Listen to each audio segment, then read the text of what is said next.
Hello guys! Another day, another vlog.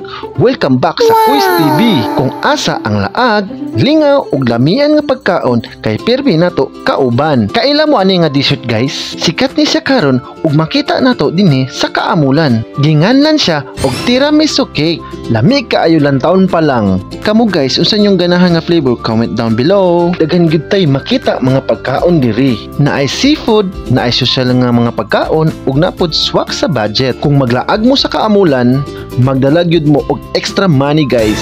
Kay maglaway gyud mo sa mga baligya diri. Abi kadaghan tao diri sa malay-balay, pasating kaamulan. Mga layong dapit panisiligikan ba? Syempre dili kumpleto ang atong laag if walay kaon. Order na dayon mi sa pagkaon. Dami naman ikaon, banatan dayon, wala sa tay diet karon.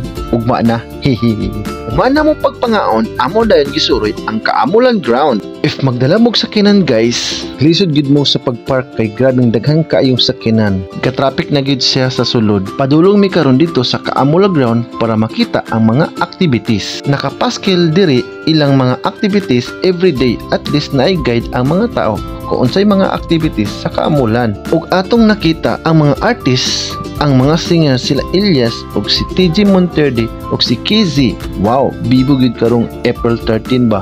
Kay na sila magkanta sa Kaamulan. Nakita pud nako kining bahay jeep vlogger baya ang Tagiyaani. Napod sila diri. Hindi ko siguro di sila ba. Sana all. Unsa day isin sa Kaamulan? Para nako, it's about connection sa kultura, sa kalibutan, sa atong kaugalingon.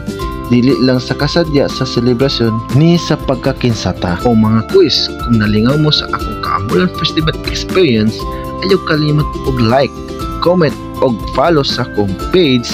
I-share po sa inyong mga barkada og hilig og culture trip. Kita-kita sa sunod na tong Quiz TV episode. Amping og laagan lang gihapon ta, basta responsible. Peace out.